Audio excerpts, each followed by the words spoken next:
جنات اور جادو ہر گھر کے مسائل کیوں بنے ہوئے ہیں؟ ایسا نہیں ہے کہ پہلے زمانے میں ایسے مسائل نہیں تھے.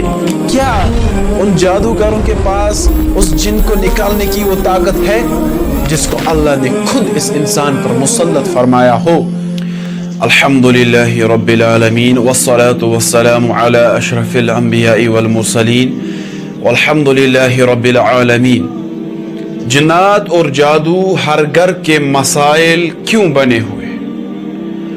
تو اس کی وجوہات میں سے پہلی وجہ ہے وہ ہے حسد.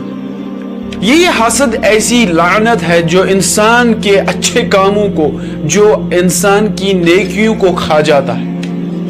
یہی حسد ہے جس وجہ سے آج ایک مسلمان دوسرے مسلمان پر جادو کرتا ہے. یہی وجہ ہے کہ آج ہر گھر کے مسائل یہ جادو اور جن. رسول اللہ صلی اللہ علیہ وسلم نے فرمایا تھا لا تحاسدوا ولا تباغضوا ولا تدابروا. تم آپس میں حسد نہ کیا کرو، تم آپس میں بغض نہ رکھا کرو، تم آپس میں ایک دوسرے کے پیٹھ پیچھے برائیاں نہ کیا کرو. یہ رسول اللہ صلی اللہ علیہ وسلم نے ہمیں سمجھایا تھا.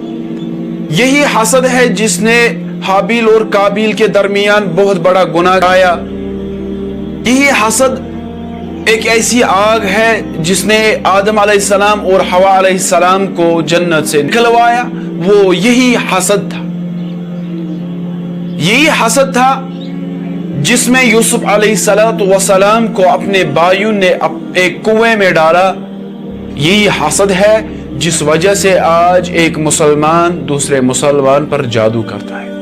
یہی وجہ ہے کہ آج ہر گھر کے مسائل یہ جادو اور جنات کے ہیں. رسول اللہ صلی اللہ علیہ وسلم نے فرمایا تھا لا تحاسدوا ولا تباغضوا ولا تدابروا. تم آپس میں حسد نہ کیا کرو، تم آپس میں بغض نہ رکھا کرو، تم آپس میں ایک دوسرے کے پیٹھ پیچھے برائیاں نہ کیا کرو. یہ رسول اللہ صلی اللہ علیہ وسلم نے ہمیں سمجھایا تھا. دوسری جو وجہ ہے وہ ہے موبائل فون یا ٹی وی. کیونکہ موبائل فون کی وجہ سے انسان سستی برت رہا ہے، نمازوں کی وہ قدر نہیں کرتا ہے جیسے قدر کرنے کا حق ہے. اللہ تعالیٰ نے قرآن مجید میں فرمایا ہے وَإِذَا قَامُوا إِلَى الصَّلَاةِ قَامُوا كُسَالَىٰ. جب یہ نماز کے لیے کھڑا ہو جاتے ہیں تو سستی سے کھڑا ہو جاتے ہیں. ان کے پاس وہ نماز پڑھنے کا وہ شعور نہیں ہوتا ہے، وہ محبت نہیں ہوتی ہے، وہ الفت نہیں ہوتی ہے، وہ غرض نہیں ہوتا.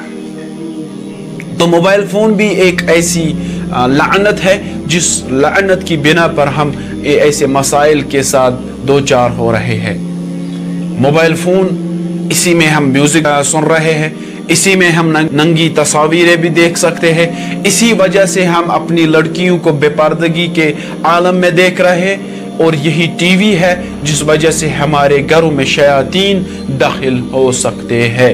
کیونکہ شیطانوں کا غذا ہے میوزک. پہ میوزک عام ہو جاتا ہے تو ہمارے گھروں میں جنات اور جادو عام ہو رہے ہیں. اور تیسری وجہ جو ہے ہم خود دعوت دے رہے ہیں جنات اور جادو کو. کیسے؟ ہر ایک گھر میں آپ دیکھو گے کہ شک عام ہو چکا ہے. انسان ڈر رہا ہے جنات سے. جاؤ یہاں سے جن آئیں گے، وہاں سے جنات آئیں گے، اور شک میں پڑے ہوئے ہوتے ہمارے رشتہ داروں نے، ہمارے ہمسایوں نے ہم پر جادو کیا ہے. تو یہ ایسی وجہ ہے جو جنات وہاں سے گما کرتے ہیں. تو وہ جنات سن کر اسی گھر میں جب جاتے ہیں تو ان کو پھر ایسے ہی مسائل میں یہ دو چار کر دیتے ہیں. اور ایک یہ بھی وجہ ہے کہ انسان شوق کے لیے کتا پالتا ہے، اور وہ بھی کالا. اور کالے کتے کو رسول اللہ صلی اللہ علیہ وسلم نے فرمایا کہ یہ شیطان میں سے ہے. تو جب انسان گھر میں ہی کالا کتا پالتا ہے تو اس وجہ سے ہم کہتے ہیں کہ اس گھر میں جنات کا آنا یقینی ہے. اور انسان جب شک کرتا ہے اور خوف رکھتا ہے تو اللہ کہتا ہے انا عند ظن عبدی بی. جو میرا بندہ میرے ساتھ گمان کرتا ہے میں اسی گمان کے ساتھ اپنے بندے کے ساتھ رہتا ہوں. فَإِن ظن خیرا فلہ. اگر وہ اچھا گمان کرے تو میں اس کے لیے اچھا بن کے رہوں گا. وَإِن ظَنَّ شَرًّا فَلَهُ، جو وہ شر اپنے دماغ میں رکھتا ہے، جو وہ غلط خیالات اپنے دل میں بسر کرتا ہے، تو اللہ بھی اس کے ساتھ وہی معاملہ برت لیتا ہے. اس حدیث مبارک سے ہمیں پتہ چلا کہ ہمیں اللہ پر ہمیشہ حسن ظن رکھنا چاہیے. جنات ہمیں کچھ نہیں بگاڑ سکتے ہیں جب تک ہم اللہ کا دامن پکڑے ہوئے ہیں. اور اس کے بعد وہ ہے انسان پر اللہ خود جنات مسلط فرماتے ہیں جب انسان برائیوں میں اپنے آپ کو دخیل دیتا ہے، جب انسان ذکر و اذکار سے دور رہتا ہے، جب انسان اپنے آپ کو ذلت اور رسوائی میں لے جاتا ہے، زناکاری میں لے جاتا ہے، جب انسان سود خوری میں اپنے آپ کو لے جاتا ہے، کسی اور برائی میں لے کر اپنے رب کو بھول جاتا ہے، تو اللہ فرماتا ہے وَمَن يَعْشُ عَن ذِكْرِ الرَّحْمَنِ نُقَيِّضْ لَهُ شَيْطَانًا وَلَهُ قَرِينٌ، وہ اس کے لیے قرین بن جاتا ہے. اگر ایک انسان اللہ کا ذکر چھوڑ کر شیطان کی پیروی کرتا ہے تو اللہ اس پر ایک جن مسلط کرتا ہے، ایک شیطان مسلط کرتا ہے جسے کوئی انسان پھر نکال نہیں سکتا. اکثر دیکھنے کو ملتے ہیں جب اللہ نے کسی پر جن مسلط کیا ہوتا ہے تو پھر جادوگروں کے پاس جا کر اس کا علاج ڈھونڈتے ہیں.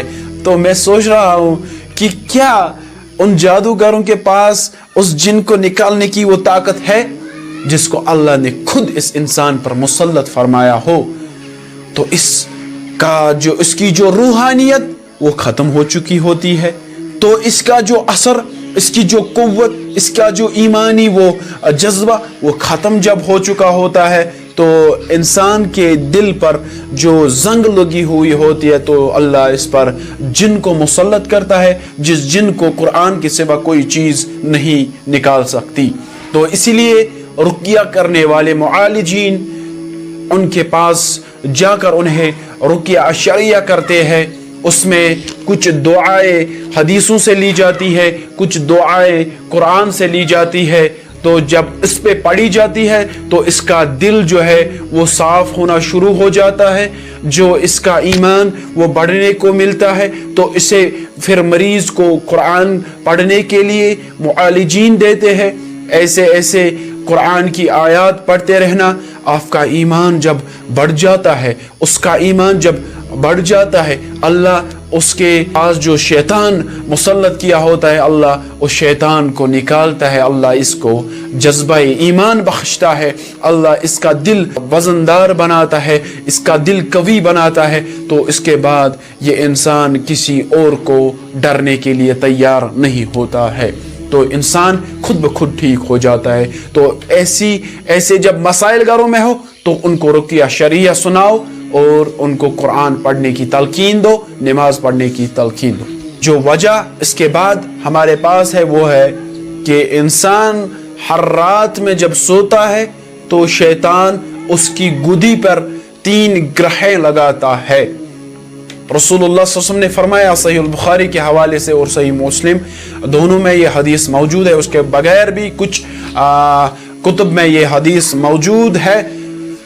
رسول اللہ صلی اللہ علیہ وسلم نے فرمایا یأکد الشیطان علی کافیت الرأس احدکم اذا نام 3 عقد.